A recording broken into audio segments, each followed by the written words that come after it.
Right, so I'm hiking down past Yellowmead Farm,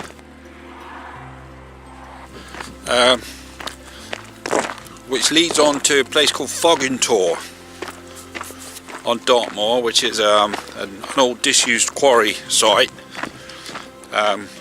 with a small lake and some interesting old ruined buildings. And I'm coming down here in the hope of a decent sunset. So fingers crossed, conditions look good.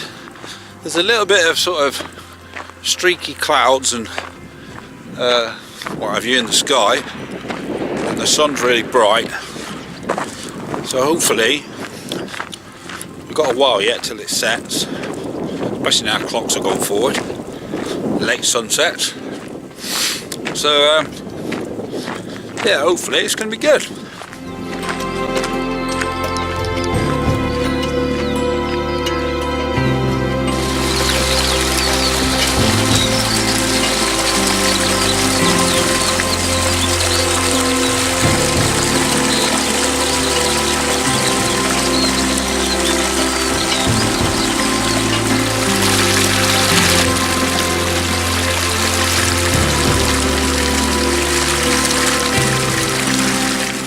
When I came in the place tonight, I arrived about 6 o'clock.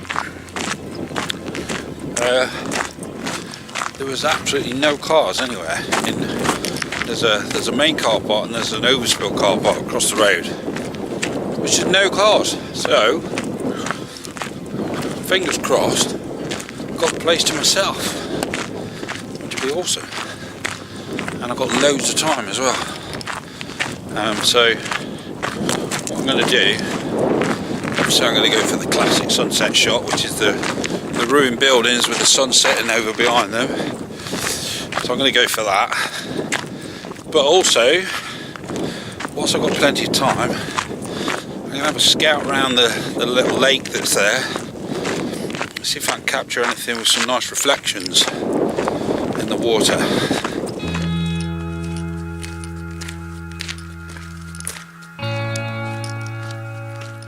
Well, I didn't expect to find this. The water is actually covered in ripples, even though there's hardly any wind at all. Look, have a look.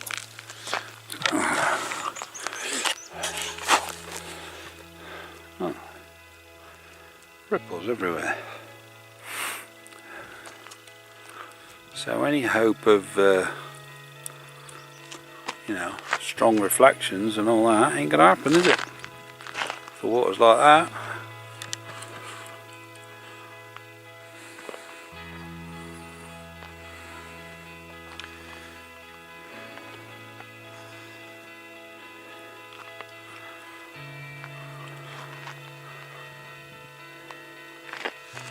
Well, I've come into the actual quarry itself, down by the lake here. Look, you can see the lake.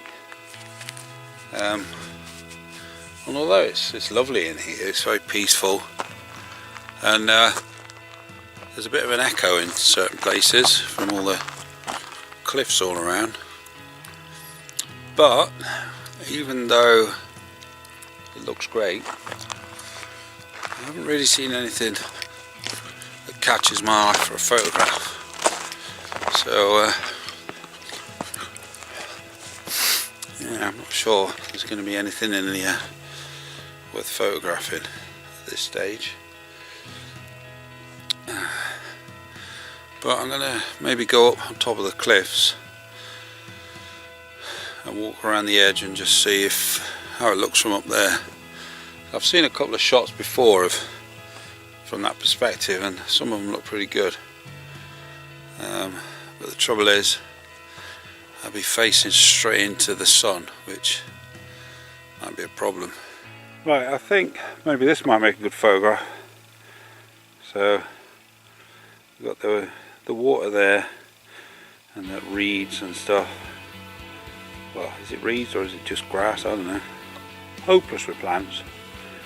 And it leads through into the main lake, and then you've got the opening, and then in the distance there, that's sort of hazed out by the sun, you've got that tor in the distance. So yeah, I think that'll make a good shot actually. So I'm going to shoot that both colour and black and white. Okay, so it's quite a difficult shot, this one, because as you can see we've got quite a lot of dark shadows in the cliffs, especially on the left hand side, and then the sun's hitting the right hand side of the frame. But the sky in particular is difficult to shoot for in these conditions. So what I'm doing, I've put a grad on, got a polarizer on and a grad. So what I'm doing, I'm shooting so that I'm getting the sky and the tor in the distance, and then, but the only sacrifice with that is the foreground shadowing, and the foreground shadows and the left hand side of the frame are quite dark. So, but I should be able to bring that up in post, bring the shadows out. So, and this camera is pretty good at retaining detail, even when you shoot for the highlights and get quite dark shadows.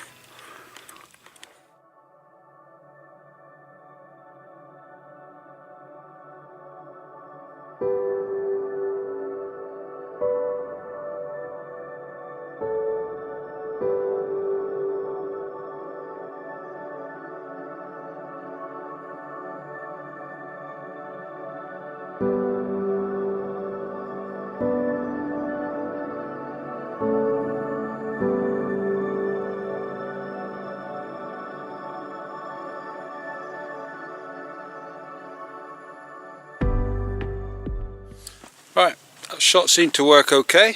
I quite like that.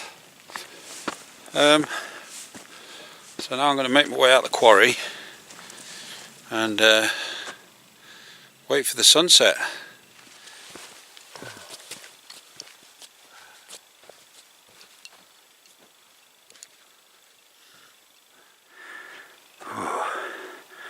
Don't get much better than this, does it? Hey, look at this, hey. Look at that. Spectacular.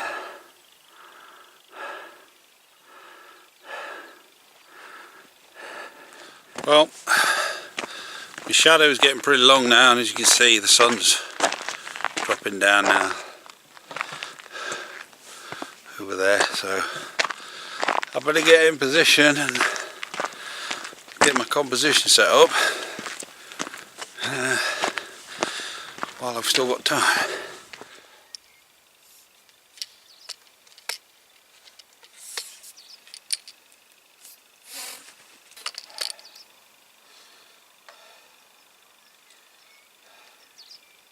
Well, as you can see there, I don't know if that's picking it out, but that's quite disappointing. A band of cloud has appeared on the horizon and blocked the sun. Ah. Well, what I'm doing here is I'm just shooting for the sky, exposing for the sky, and just shooting over and over, because where the sun's dropping down behind that cloud, there are splits in it, so it's changing as it goes down. So hopefully I'm going to get some interesting shots out of it with some nice details going on and nice colours. It's getting quite orange now, so take another shot of that. Yeah, that looks pretty good. So on f16, ISO 50, quarter of a second, and I'm shooting straight through the middle. Let me just see if I can guide you through my shot. So I'm shooting straight through the middle of the two parts of the ruin of the building here, and focusing on that tor in the distance. As you can see, it's changing now, so I'm going to grab another shot of that.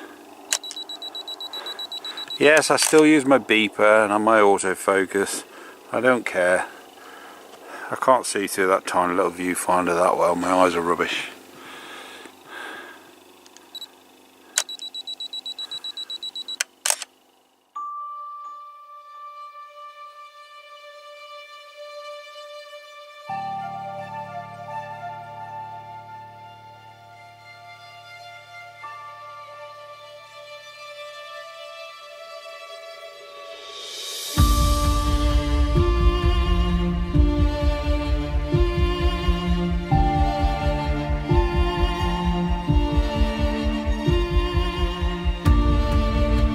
Right, well, I think that's the best of it done. Let's just have a look back there. You can see that spot sticking through the cloud there, that red spot. You see it? It's showing up? I don't know. Let's have a look.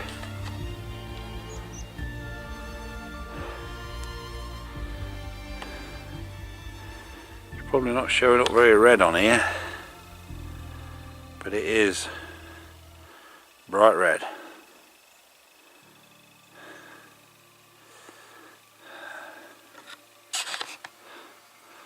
As you can see, it's disappeared beyond that band of cloud, and I reckon that's going to be the best of it. So, got about a mile walk back to the car, or thereabouts. So I'm going to head back before it gets dark and go home. Thank you very much for watching, I much appreciate it. Thank you very much for the really nice comments I'm getting, all the support I'm getting. The more the merrier. So yeah, share me on Facebook, on Instagram, wherever you like. Feel free to share, get a few other people interested, especially if you know other Canon 5D classic shooters. I think the results I'm getting from this camera are absolutely fantastic, given that it's so old and the technology is quite old now, but still give any camera a run for its money even now. Anyway, I'm rambling, talking crap, so I'm going. See you later.